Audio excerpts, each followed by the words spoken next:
Start. Hello everyone, स्वागत है आपका ध्रुविका के ऑनलाइन यूट्यूब चैनल पर। कैसे हैं आप लोग? उम्मीद है सब अच्छे होंगे। तो आज हम आए हैं आरआरबी की तरफ से एक शानदार वैकेंसी निकाली गई है, उसके बारे में कुछ जानकारी लेंगे। तो चलिए कुछ जानकारी प्राप्त करते हैं। हमारे पास देखिए, आप देखिए, केंद्रीय रोजगार सूचना रेलवे सुरक्षा बल आरपीएफ 02/2024 आया है। जो 01/2024 है वह सब इंस्पेक्टर के लिए निकला है, और 02/2024 है वह कांस्टेबल के लिए निकला है। तो हम थोड़े इसके बारे में जानकारी लेते हैं कि क्या इसके मानदंड है। चलिए देखते हैं आगे।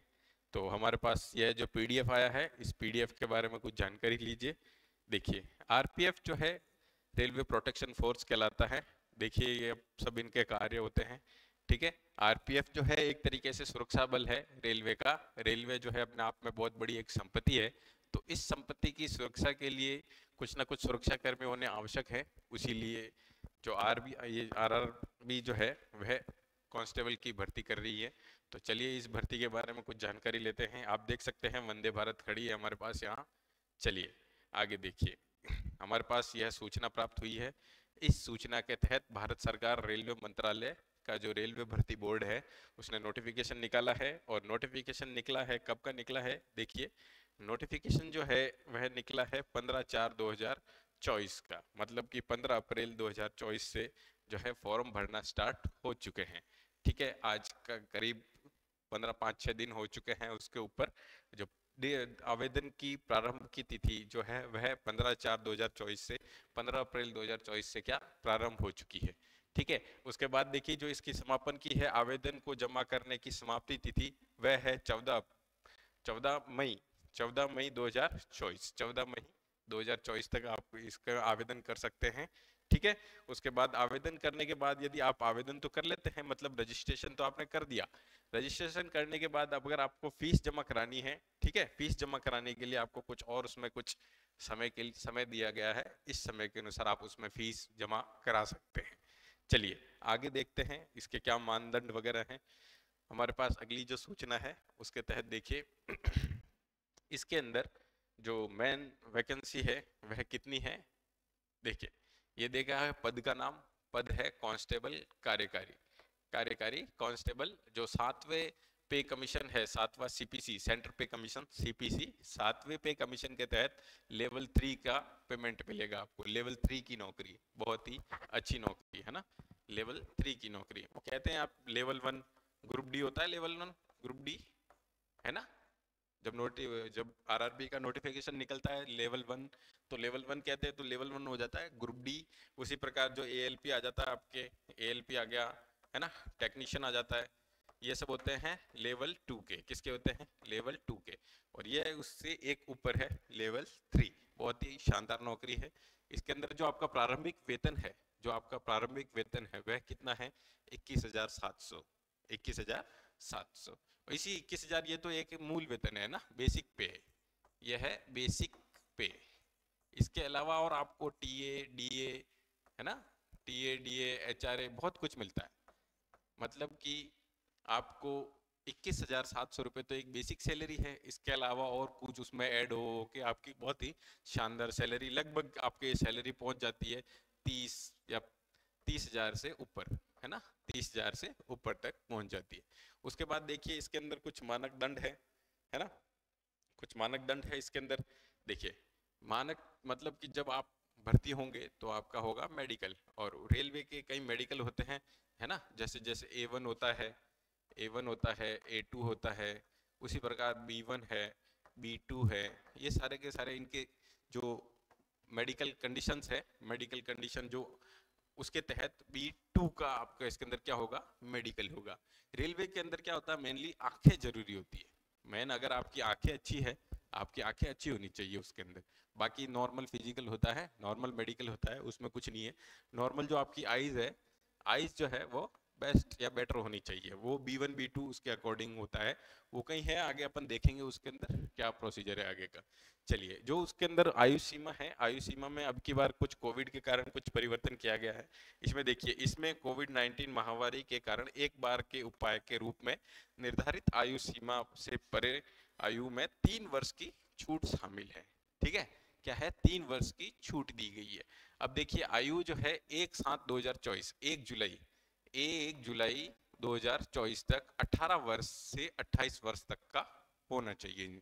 जो आगे आप फॉर्म भर रहे हैं तो आपकी आयु जो है वह 28 वर्ष से अधिक नहीं होनी चाहिए। यह है सामान्य के लिए। उसके बाद जो अपनी अलग अलग श्रेणी है उसके लिए छूट अलग अलग है। ठीक है, चलिए आगे देखते हैं। कुल इसमें रिक्त पद्धतियां कितनी है, रिक्त कितनी वैकेंसीज है। तो टोटल जो वैकेंसी है वह कितनी है 4208।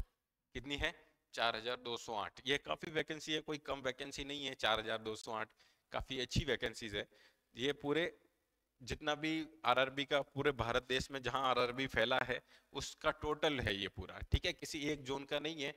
ठीक है, आप ऐसा सोचे कि किसी एक जोन जैसे आरआरबी अजमेर है उसका उसमें इतनी वैकेंसी है, तो ऐसा नहीं है। ये टोटल पूरे इंडिया की वैकेंसी है। ठीक है, हर सारे की जितनी भी जो आपके जोन है, जितने भी डिवीजन है, 17 डिवीजन है, उन सभी डिवीजन को मिला के टोटल ये वैकेंसी है। ठीक है, आप भर्ती होंगे उसके बाद जिस जिस डिवीजन में जितनी वैकेंसी होगी उस डिवीजन के अंदर आपको शामिल कर दिया जाएगा। जैसे अगर आप अजमेर से फॉर्म भरते हैं, है ना, अजमेर डिवीजन से फॉर्म भरते हैं, तो अजमेर के अंदर दो आते हैं, एक तो एनडब्ल्यूआर आता है, नॉर्थन वेस्टर्न रेलवे।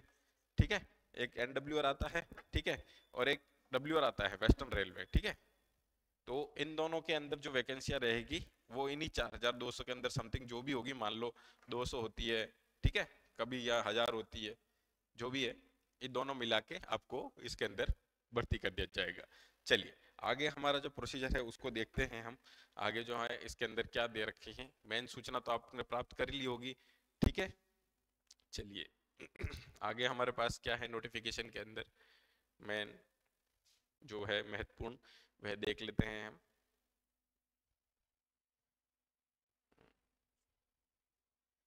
बहुत ही शानदार नौकरी है ये, एक बेल्ट की नौकरी है। कोई सोचते हैं कि हमें बेल्ट की नौकरी करनी है तो उसके लिए यह सबसे शानदार नौकरी है। क्योंकि आप पुलिस में जाते हैं, आर्मी में जाते हैं, तो वहाँ आपको बहुत ही ज़्यादा मेहनत करनी होती है। आप जब नौकरी करेंगे तो उसमें भी बहुत ज़्यादा मेहनत करनी होती है। इसमें भी मेहनत है, ऐसी बात नहीं है, लेकिन इसमें थोड़ा सा आपको रिलैक्सेशन मिलता है। ठीक है, चलिए आगे देखिए। आगे जो हमारे पास सूचना है ये देखिए, मैंने आयु सीमा के बारे में आपको पहले भी बताया, एक बार फिर से देख लेते हैं। आयु सीमा, जो हमारी आयु सीमा है यह तो है सामान्य। देखिए यह है क्या है, सामान्य तिथि। जो पहले कोविड के अगर नहीं होता तो हमारे जो इसके अंदर निर्धारित आयु रहती वह रहती 18 से 25 वर्ष की। लेकिन सरकार ने हमारे कुछ अनुदान दिए हैं और उन्हीं अनुदानों के तहत जो है आयु सीमा है वह 3 वर्ष बढ़ा करके कितनी कर दी गई है, 28 वर्ष कर दी गई। ठीक है, मतलब कि आप 18 साल से 28 वर्ष के हो आप फॉर्म भर सकते हैं सामान्य के लिए। ठीक है, चलिए आगे देखिए। हमारे इसके अंदर जो छूट दे रखी है SC ST है ना, ओबीसी ये अनुसूचित जाति अनुसूचित जनजाति के लिए 5 वर्ष की छूट है। ठीक है, मतलब आप 28 वर्ष हैं उसके बाद भी आपके पास 5 वर्ष की छूट है SC ST के लिए। उसके बाद यदि आप ओबीसी से हैं, नॉन क्रिमिनल, ठीक है, गैर संपन्न वर्ग बोलते हैं उसको, असंपन्न वर्ग है ना, नॉन क्रिमिनल है ना, मतलब कि आप उसके अंदर भी आपको 3 साल की छूट है। मतलब आप 28 है, 28 के बाद आपको उसमें 3 साल की छूट और मिल जाती है। देखिए मान लीजिए आपकी उम्र है ना 28 वर्ष, तो इसके SC ST भी देखिए 28 प्लस 5 की छूट और मिलेगी। ठीक है, कितने होते हैं 8 5 13, तो 33 वर्ष तक का आयु इसमें फॉर्म भर सकता है। उसके बाद ये जो देखिए इसके अंदर है 28 ओबीसी है, 28 प्लस 5, 28 प्लस 3, देखिए 3 है ना, इसमें है 3, यह है 28 प्लस 3 कितना होता है 31। ठीक है, मतलब कि ओबीसी वाला है जो 31 वर्ष का है वह फॉर्म भर सकता है, 31 वर्ष तक का, उससे ज्यादा नहीं, 31 वर्ष तक का। मतलब कहने का सीधी सी बात है, ओबीसी नॉन क्रिमिनल का है तो वह 31 वर्ष से ज्यादा का नहीं हो, और अनुसूचित जाति अनुसूचित जनजाति SC ST से है तो वह 33 वर्ष से ज्यादा का ना हो। ठीक है, चलिए आगे हम देखते हैं। इसके अंदर और सूचना है हमारे पास, ये भूतपूर्व सैनिकों के लिए है, सैनिक उम्मीदवार जो आर्मी के बंदे हैं उनके लिए ये छूट है, 6 वर्ष की छूट है। चलिए आगे देखिए, आगे हमारे पास सूचना है ये यहाँ पर आपको जन्म दिनांक दे रखी है, इस जन्म दिनांक से ऊपर के नहीं होने चाहिए। जैसे देखिए जो अनारक्षित है जनरल के लिए, है ना, जनरल के लिए, है ना, अनरिजर्व कैटेगरी यूआर बोलते हैं, है ना, अनरिजर्व कैटेगरी जो है उसका बर्थ जो है 2/7/1996 से पहले का नहीं होना चाहिए, 2 जुलाई 1996 से पहले का नहीं होनी चाहिए। उसी प्रकार अन्य पिछड़ा वर्ग, गैर क्रिमिनल, है ना, असंपन्न वर्ग, वह जो है 2 जुलाई 1993 से पहले का नहीं होना चाहिए, 1993 के बाद का चलेगा। इसी प्रकार अनुसूचित जाति अनुसूचित जनजाति के अंदर 2 जुलाई 1991 से पहले का ना हो। मतलब कि आप अगर आप यदि आप एसटी से हैं, है ना, एसटी से हैं, और यदि आपकी जन्म दिनांक 1/7/1991 1 जुलाई 1991 है, तब भी आप फॉर्म नहीं भर सकते।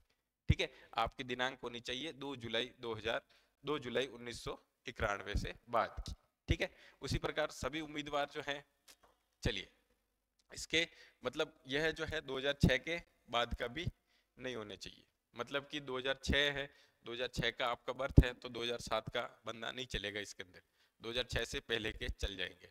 ठीक है, चलिए आगे देखिए, आगे हमारे पास जो इसके अंदर सूचना प्राप्त हुई है, उस सूचना में क्या है, शैक्षणिक योग्यता। शैक्षणिक योग्यता हमको आगे मिलेगी इसमें, ये है आपके फॉर्म भरने की फीस।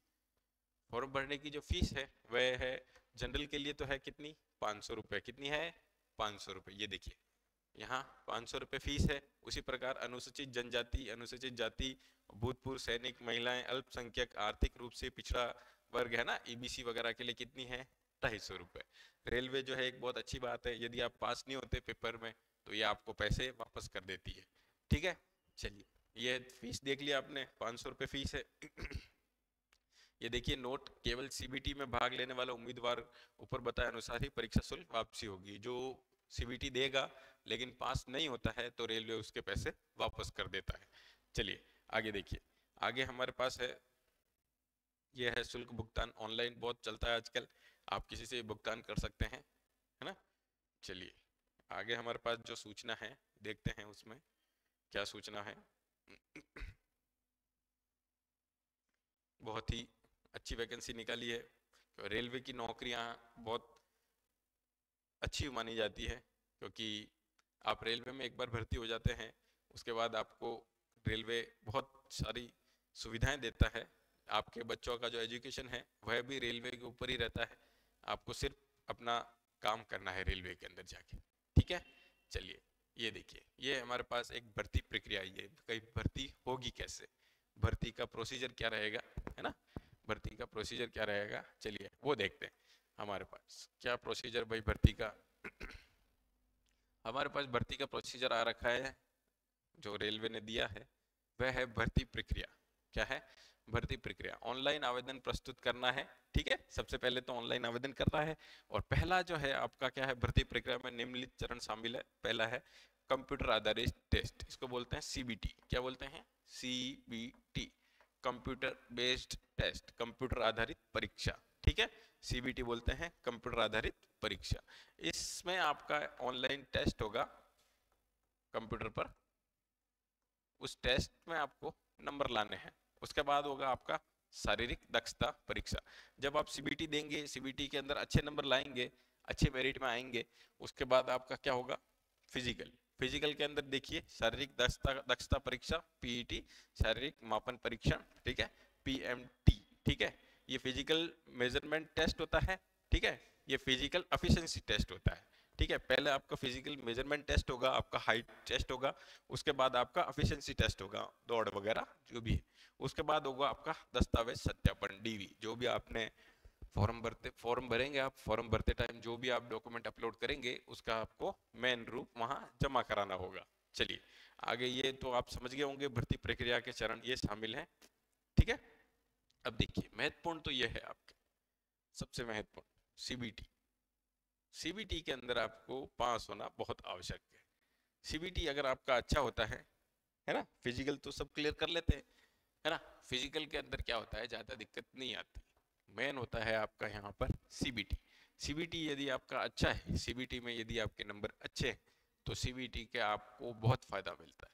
अगर आपके पास सीबीटी के अंदर देखिए सीबीटी में है आपके कुल प्रश्न कितने हैं यहाँ 120 120 प्रश्न है, 120 टोटल क्वेश्चन है और सारे के सारे एक नंबर का, मतलब कि 120 अंक है टोटल।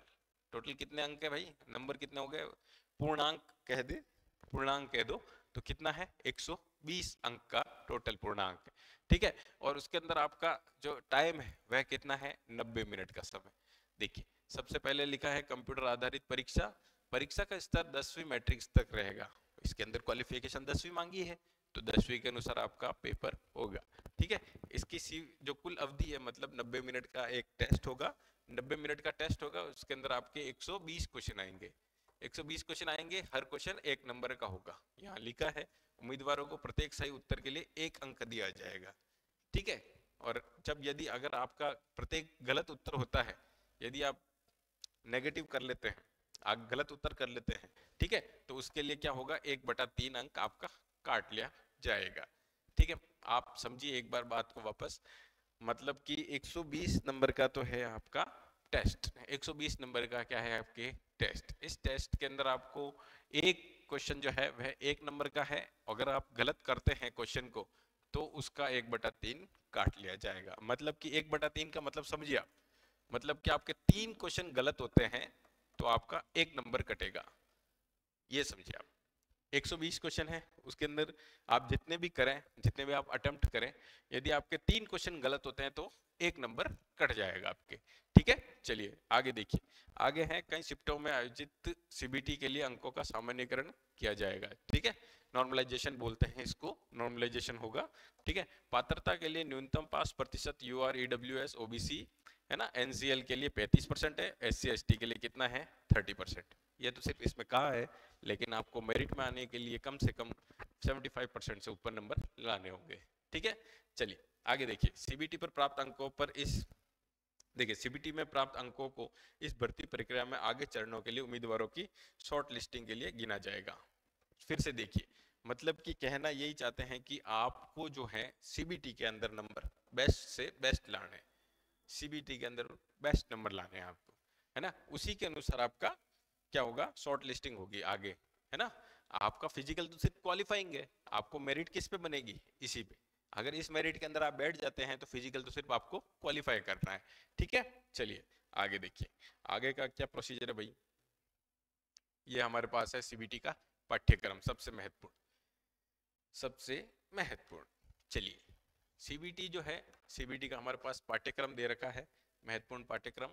जो सबसे पहला है वह है अंक गणित, मैथ्स, है ना। मैथ्स कितने नंबर की है 35 नंबर की तो गणित है। अब की बार इन्होंने अंक दिए हैं भाई, बहुत अच्छी बात करी है ना, कि अंक दिए भाई 35 नंबर की तो आपकी गणित आएगी आएगी, है ना। 35 नंबर की तो आपके पास मैथ्स रहेगी, मैथ्स में आप 35 में से 35 अंक भी ला सकते हैं, समझ रहे हैं। यहाँ पर आप 35 में से 35 अंक भी ला सकते हैं, मैथ्स में इतना भारी काम नहीं है, क्योंकि मैथ्स के अंदर से आता है तो आता है और नहीं आता है तो नहीं आता है ना। और आएगा तो बिल्कुल सही होगा, वो हम उसमें तुक्का भी नहीं लगा सकते, अगर हमें आता है ना तो वो बिल्कुल सही होगा, एक्यूरेट होगा। चलिए ये आपके मैथ्स के अंदर आपका पाठ्यक्रम दे रखा है, इसमें आपका नंबर सिस्टम हो गया, पूर्ण संख्या हो गई, दशमलव हो गया, फ्रैक्शन वगैरह जो भी आप मैथ्स पढ़ते हैं, है ना, अनुपात समानुपात औसत ब्याज लाभ, है ना, छूट तालिकाएं, ये सब आपके मैथ्स का पोर्शन है। अगला जो है वह है जनरल इंटेलिजेंस एंड रीजनिंग, है ना। रीजनिंग देखिए, ये रीजनिंग भी कितने की भाई 35 नंबर की, मैथ्स होगी आपके 35 की, रीजनिंग होगी आपके 35 नंबर की, ठीक है। रीजनिंग देखिए, रीजनिंग भी एक अच्छा सब्जेक्ट है ना, रीजनिंग के अंदर भी आप अच्छा स्कोर कर सकते हैं, मतलब जीके और जीएस को जो है उससे बेटर है ये, क्योंकि जीके जीएस जो अथाह सागर है ना, अथाह सागर के अंदर कहाँ तक डुबकी लगाएंगे हम। और यह जो है कि हाँ भाई फिक्स है, हमें यह इतना पोर्शन हमें पढ़ना है और यह इसका प्रोसीजर है, हमें ये फॉलो करना है और उससे हमारा उत्तर आ जाते हैं कई बार, है ना। तो मैथ्स और रीजनिंग है वह आपको लिए बहुत अच्छा स्कोरिंग है, मतलब देखिए 35 और 35 70 70 120 में से, है ना, 120 में से 70 नंबर तो आपके वैसे ही ये इजी पड़ गए, 120 में से 70 नंबर तो आपके वैसे इजी पड़ गए इसके अंदर, है ना। आगे देखिए, आगे बचते हैं 50 नंबर। अब 50 नंबर जो है वह है सामान्य जागरूकता। देखिए लिखा तो है इन्होंने सामान्य जागरूकता, लेकिन सामान्य जागरूकता के अंदर रेलवे बहुत मजे लेता है। देखिए किस प्रकार मजे लेता है बच्चे, देखिए बच्चे, देखिए सामान्य जागरूकता है 50 अंकों का, 50 अंकों का सामान्य जागरूकता। इसके अंदर आपके आ गया पूरा इंडिया का जीके, यहाँ लिखा है देखिए, ये देखिए परीक्षण में भारतीय इतिहास, कला, संस्कृति, भूगोल, अर्थशास्त्र, सामान्य राजनीति, भारतीय संविधान, खेल, सामान्य विज्ञान, ठीक है। महत्वपूर्ण महत्वपूर्ण लिखा है, वापस देखिए यहाँ से, भारतीय इतिहास, कला, संस्कृति, भूगोल, अर्थशास्त्र, सामान्य राजनीति, है ना, भारतीय संविधान, खेल, सामान्य विज्ञान। यह है 50 अंकों का, और यह जो दिया है आपको पूरा एक अथाह सागर है ना। तो इस अथाह सागर के अंदर भी हमें डुबकी एक बार तो लगानी ही होगी, क्योंकि हम जितना डीप जाएंगे ना उतना हमको उसके बारे में ज्यादा जानकारी प्राप्त होगी। तो आप इसकी भी तैयारी बहुत अच्छे तरीके से करें, ठीक है। इसकी तैयारी भी आप अच्छी तरीके से करेंगे तो 70 नंबर तो अपने पास वो है पॉजिटिव, है ना। उसके बाद 50 नंबर बचते हैं, और इन्हीं 50 नंबरों के अंदर आपके पास साइंस जो है, एक साइंस भी एक अच्छा स्कोरिंग है, तो साइंस के अंदर आप स्कोरिंग कर सकते हैं। शेष बचा क्या आपके पास, इंडिया का जीके, इंडिया का जीके पढ़ लीजिए, विविध पढ़ लीजिए, है ना, ऊपर ऊपर से थोड़ा विविध पढ़ लीजिए, वो आपको अच्छा स्कोर दिला देगा इसके अंदर। चलिए भाई अगला जो है हमारा देखते हैं प्रोसीजर क्या है भाई। सीबीटी जब हो जाएगा आपका, उसके बाद होगा आपका शारीरिक दक्षता और शारीरिक माप। सबसे पहले होगा आपका शारीरिक माप। यहाँ देखिए जब आप टेस्ट देंगे, सीबीटी होगा आपका, उस सीबीटी के अंदर जब आपकी मेरिट आएगी तो जो आपके वैकेंसियां होगी, उन वैकेंसियों के 10 गुना, कितना है भाई, 10 गुना जो वैकेंसियां है उनके 10 गुना जो है बच्चे हैं उनको बुलाया जाएगा फिजिकल टेस्ट के लिए। देखिए पर ये शारीरिक मापन परीक्षण और शारीरिक दक्षता परीक्षा के लिए कितने बुलाए जाएंगे, 10 गुना बंदे को बुलाए जाएंगे, ठीक है। 10 गुना को बुलाया जाएगा जो भी होगा, और 10 गुना के जो 10 गुना होंगे उनका ही फिजिकल होगा। चलिए यहाँ देखिए, शारीरिक दक्षता परीक्षा उत्तीर्ण करना अनिवार्य है, यह सामान्य योग्यता होगी, कोई अंक नहीं दिया जाएगा, ठीक है। यह सिर्फ एक क्वालिफाइंग है, आपका जो फिजिकल टेस्ट है वह क्या है, सिर्फ एक क्वालिफाइंग टेस्ट है, ठीक है। आपको इसके अंदर क्वालिफाई करना जरूरी है, ठीक है। अगला देखिए, यह है हमारे पास पीईटी के लिए मानदंड, ठीक है, ठीक है। चलिए ये है फिजिकल एफिशिएंसी टेस्ट। पहला होगा आपका फिजिकल मेजरमेंट, ये होगा पहले, है ना, पीएमटी होगा, पीएमटी होगा पहले, फिजिकल मेजरमेंट टेस्ट होगा आपका पीएमटी। देखिए पीएमटी के अंदर जब आप जाएंगे, ठीक है, आपने पेपर दे दिया, ठीक है, आपके अच्छे नंबर आ गए, आप शॉर्ट लिस्टेड हो गए, है ना, आपको बुलाएंगे भाई, क्या हो भाई फिजिकल टेस्ट होगा आपका, है ना। तो सबसे पहले क्या होगा आपका पीएमटी, फिजिकल मेजरमेंट टेस्ट होगा। पहले आपका होगा क्या, मेजरमेंट होगा। मेजरमेंट देखिए, आपको मेजरमेंट में क्या होगा, आप जो पुरुष है उनकी ऊंचाई कितनी होनी चाहिए, 165 सेंटीमीटर, कितनी होनी चाहिए, 165 सेंटीमीटर। यदि आपकी ऊंचाई 165 सेंटीमीटर है, उससे अधिक है, आप जा सकते हैं, ठीक है। आपका वहां जाके हाइट होगा, ठीक है, एक बार लगा होगा, उस बार में से आपको निकालेंगे, उस बार के अंदर अगर आप उससे ऊपर हैं तो अच्छी बात है, अगर आप उसके टच हो गए तो भी ले लेंगे, और उसके टच नहीं हुए तो फिर आपको वापस भेज दिया जाएगा, ठीक है। उसके अंदर आपकी ऊंचाई कितनी होनी चाहिए, 165 सेंटीमीटर। आप जाएं अपने आप नपवा लें, है ना, किसी हॉस्पिटल में जाके नपवा लें अपने आप को, या फिर घर पे नाप लें, पर घर का जो है इतना वो फिक्स नहीं मिल पाता, क्योंकि अपने पास अगर 1 सेंटीमीटर का ही फर्क पड़ जाता है ना, तो उससे भी काफी चीजें बदल जाती है, ठीक है। चलिए जो यूआर है, अनरिजर्व कैटेगरी, ईडब्ल्यूएस है, ओबीसी है, उनके लिए कितनी होनी चाहिए ऊंचाई, 165 सेंटीमीटर। उसी में महिलाएं जो है उनकी ऊंचाई होगी 157 सेंटीमीटर, ठीक है।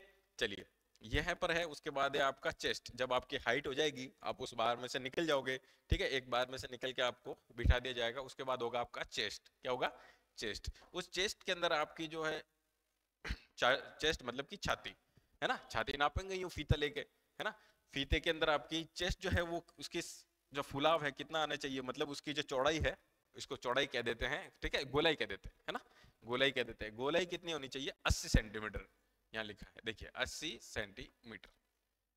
जो आपका चेस्ट है वह कितना होना चाहिए, 80 सेंटीमीटर, ठीक है। इसी 80 सेंटीमीटर का है, जब आपको बोलेंगे, जब आपका नाप लिया जाएगा उसके बाद आपको बोलेंगे फुलाओ, है ना, तो आपको ऐसे करके उसको चेस्ट को फुलाना होगा।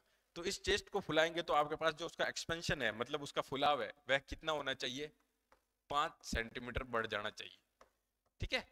क्या होना चाहिए, 5 सेंटीमीटर बढ़ जाना चाहिए, मतलब कि 80 सेंटीमीटर तो आपका चेस्ट होना चाहिए। उसके बाद जब आप उसको फुलाएं तो उसके अंदर 5 सेंटीमीटर का क्या आना चाहिए, एक्सपेंशन आना चाहिए, है ना, 5 सेंटीमीटर का फुला माना चाहिए। ठीक है, समझ में आ गई आपको बात ये? चलिए अगला है SC ST के लिए जो है ऊंचाई है उसके अंदर छूट दी गई है 160 सेंटीमीटर। कितनी? देखिए सेंटर की हर नौकरी के अंदर आपको SC ST के अंदर छूट मिलती है ना? ठीक है, चलिए वहां पर आपको जो है ऊंचाई कितनी है 160 सेंटीमीटर। महिलाओं के लिए है 152 सेंटीमीटर और महिलाओं के लिए है जो चेस्ट का कोई मेजरमेंट नहीं है वहां पे। ठीक है, महिलाओं के लिए क्या है, चेस्ट का कोई मेजरमेंट नहीं है। चलिए आगे बात, जो पुरुष है उनकी जो चेस्ट है उनका 76.2 होना चाहिए। ठीक है, फुलाने के बाद उसमें 5 सेंटीमीटर का एक्सपेंशन आना चाहिए। ठीक है, चलिए उसके बाद यहाँ पर देखिए ये गढ़वालियों, गोरखाओं, मराठाओं है ना, डोगरा, कमाऊनी, इन सब के लिए भी ऊंचाई में छूट दी गई है। ठीक है, जैसा आपको प्रोसीजर ठीक लगे इसका देख लीजिएगा अपने अनुसार। चलिए भाई अगला जो है उसके बाद जब आपका फिजिकल मेजरमेंट हो जाएगा फिर आपको बिठा दिया जाएगा, फिर उसके बाद होगी आपकी रनिंग है ना, उसको बोलते हैं पीटी, फिजिकल एफिशिएंसी टेस्ट है ना। फिजिकल एफिशिएंसी टेस्ट है, देखिए फिजिकल एफिशिएंसी टेस्ट है उसका प्रोसीजर देखिए वापस। फिजिकल एफिशिएंसी टेस्ट होगा आपका है ना, फिजिकल एफिशिएंसी टेस्ट ये है फिजिकल एफिशिएंसी टेस्ट यहाँ पर कांस्टेबल के लिए है ना, जो कांस्टेबल कार्यकारी कांस्टेबल है उसके लिए फिजिकल एफिशिएंसी टेस्ट है। तो पीटी के लिए मानदंड निम्नानुसार है, देखिए कांस्टेबल कार्यकारी पुरुष है ना, पुरुष के लिए जो है 1600 मीटर की दौड़ है, वही आर्मी का प्रोसीजर है, 1600 मीटर की दौड़ है और दौड़ का अपने पास टाइम दे रखा है कितना, 5 मिनट और 45 सेकेंड। कितना है भाई, 5 मिनट और 45 सेकेंड। ये भाई क्वालिफाइंग है, ठीक है, आपको इसको क्वालिफाई करना है। ठीक है, एनी हाउ कैसे भी दौड़ के अपने अभी से आप अपनी रनिंग स्टार्ट करें है ना, सुबह सुबह 2 घंटे 3 घंटे अपना रनिंग करें, उसके बाद पढ़ाई करें, अच्छी डाइट लें है ना, होगा आपका जरूर होगा। ठीक है, उसके बाद देखिए कांस्टेबल कार्यकारी दौड़ कितनी है 1600 मीटर 5 मिनट के अंदर करनी है। इसके बाद है आपकी लंबी कूद, लंबी कूद है 14 फीट की। ठीक है, दौड़कर आके कूदना है 14 फीट है। फिर उसके बाद है ऊंची कूद कितनी है 4 फीट की, 4 फीट। एक तो लंबी कूद तो हो गई, दौड़ के आगे लंबा कूदना है, एक ऊंची कूद है इतना इतना ये बार रहेगा है ना, उधर दौड़ के आके ऊपर से कूदना। ठीक है, ये होगी ऊंची कूद। इसी प्रकार महिलाओं के लिए है, महिलाओं के लिए इसमें अलग है, महिलाओं के लिए कितनी है 800 मीटर दौड़, कितनी है 800 मीटर, बिल्कुल आधा, पुरुषों के आधा। ठीक है, उसके बाद महिलाओं के लिए जो समय सीमा है वह कितनी है 3 मिनट और 40 सेकंड। ठीक है, मतलब यहाँ पर पुरुषों के लिए वापस देखिए 1600 मीटर की दौड़ है 5 मिनट 45 सेकंड है। ठीक है, इससे ज्यादा समय हो सकता है, चल सकता है, क्वालिफाइंग हो सकता है, लेकिन ऐसा नहीं हो आप यहाँ 7 मिनट में पहुंच रहे हो है ना, क्योंकि कई लोग होंगे जो हमसे आगे बढ़ जाएंगे वहां है ना, तो अभी से रनिंग स्टार्ट कर दे। इसी प्रकार महिलाओं के लिए है ना, महिलाओं के लिए लंबी कूद है कितनी 9 फीट की और ऊंची कूद है कितनी 3 फुट की है ना। ठीक है, चलिए ये हो गया आपका फिजिकल एफिशिएंसी टेस्ट। अब फिजिकल एफिशिएंसी टेस्ट जो है उसके अंदर आप देखिए जो रनिंग है उस रनिंग के अंदर सिर्फ आपको एक ही मौका दिया जाएगा है ना, रनिंग जो होगी उसके अंदर आपको एक ही बार रनिंग कर दी जाएगी। आप रनिंग कर रहे हैं दौड़ते दौड़ते गिर गए तो है ना, ऐसा नहीं है कि आपको दोबारा मौका दिया जाएगा, यदि आप गिर जाते हैं तो आपको बाहर निकाल दिया जाएगा। ठीक है, और जो ऊंची कूद और लंबी कूद है उसके अंदर आपको 2 मौके मिलेंगे। ठीक है, रनिंग में तो आपको एक ही मौका मिलेगा, लेकिन जो हाई जंप और लॉन्ग जंप है ना, ऊंची कूद और लंबी कूद, ऊंची कूद और लंबी कूद के अंदर आपको 2 मौके दिए जाएंगे है ना। उसके अंदर यदि मान लो आप एक बार कूद गए तो आप 14 फीट नहीं पहुंच पाए तो आपको एक और मौका दिया जाएगा। ठीक है, इसी प्रकार आप 4 फीट अगर ऊंचा कूद नहीं पाए तो आपको एक और मौका दिया जाएगा। यहाँ लिखा है देखिए, कूद और ऊंची कूद के, लंबी कूद है ना, लंबी कूद और ऊंची कूद के उम्मीदवारों को प्रत्येक को 2 मौके दिए जाएंगे। ठीक है, लेकिन रनिंग के अंदर आपको एक ही मौका दिया जाएगा, रनिंग के अंदर आपको एक ही मौका दिया जाएगा। ठीक है, चलिए आगे देखिए अगला जो है, जब ये आप रनिंग हो जाएगा आपका फिजिकल, उसके बाद होगा आपका क्या डीवी, डॉक्यूमेंट वेरिफिकेशन। हो सकता है आपका डीवी वहीं करवा ले, रेलवे वहीं करवा ले आपका डीवी है ना, वहीं आपका डीवी करवा ले वे। ठीक है, डीवी के अंदर क्या है, जो भी आप 10वीं की मार्कशीट हो गई, आपके आपके मूल निवास हो गया, आपका जाति प्रमाण पत्र हो गया है ना, आधार कार्ड, आपके फोटो वगैरह, ये सब चीजें होती है वह सब आपको ले जानी होगी। मतलब जैसे आप अभी फॉर्म भरेंगे तो फॉर्म के अंदर भी है आपको जो है आपका कास्ट सर्टिफिकेट अपलोड करना पड़ेगा है ना, तो वही कास्ट सर्टिफिकेट अपने पास रखे आप उसको घुमाए नहीं है ना, क्योंकि आप जब डीवी के अंदर जाएंगे तो वही कास्ट सर्टिफिकेट आपसे मांगेंगे, जो उस पर रजिस्ट्रेशन नंबर लिखा होगा आपका वही रजिस्ट्रेशन नंबर वहां पे काम आएगा। ठीक है, चलिए उसके बाद यहाँ देखिए सब जब प्रोसीजर हो जाता है, कई बार मेरिट के अंदर है ना समान समान नंबर आ जाते हैं, है ना, समान नंबर आ जाते हैं। तो यहाँ लिखा है देखिए, अगर समान नंबर आ जाते हैं और कई बार ऐसा होता है कि भाई दो बंदे हैं, है ना, दोनों के एक जैसे नंबर है, फिजिकल टेस्ट भी पास कर लिया इन्होंने, लेकिन अब करें क्या, दोनों में से किसको ले? तो क्या होता है कि भाई जिसकी उम्र ज्यादा होगी ना, यहाँ लिखा है, ठीक है, यदि, है ना, जिसकी उम्र ज्यादा होगी, जिसकी उम्र ज्यादा होगी या तो उसको लेंगे पहले, और अगर यदि जन्म तिथि भी समान आ गई, नंबर भी समान आ गए, उम्र भी समान आ गई, तो उनका जो सिलेक्शन होगा किसमें होगा, अल्फाबेट के अनुसार होगा, है ना, A to Z, मतलब कि ए से नाम से है कोई, है ना, तो उसका पहले हो जाएगा। समझ में आ रहा है? यदि जन्म दिनांक भी सेम है, ठीक है। चलिए आगे देखिए, आगे जो है जब आप डीवी हो जाएगा उसके बाद आपका एक पैनल लिस्ट निकलेगा, है ना, पैनल लिस्ट निकलेगा, पैनल लिस्ट के अंदर आपका नाम आ जाएगा, बहुत बहुत बधाई होगी आपको, ठीक है, आप नौकरी लग चुके हैं। चलिए आगे का प्रोसीजर है, इसके अंदर अब और कुछ रहा नहीं है महत्वपूर्ण, हम देख लेते हैं, है ना। चिकित्सा मानदंड दे रखा है, B1 होगा आपका।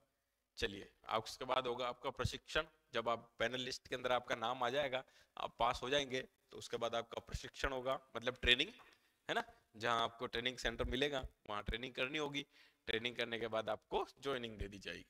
चलिए भाई आगे का देखिए, यह आपके फोटो के लिए है, जब आप फॉर्म भरेंगे तो फोटो के लिए उसका 30 KB से 70 KB तक का फोटो होना चाहिए, स्पष्ट हो। याद रखें आप जब फोटो अपलोड करें तो उसका व्हाइट बैकग्राउंड हो, ठीक है, कोई भी फोटो आप किसी भी फॉर्म में फोटो अपलोड करें तो उसका फोटो जो है आपका व्हाइट बैकग्राउंड में होना चाहिए, कभी ब्लू बैकग्राउंड में फोटो अपलोड ना करें, ठीक है।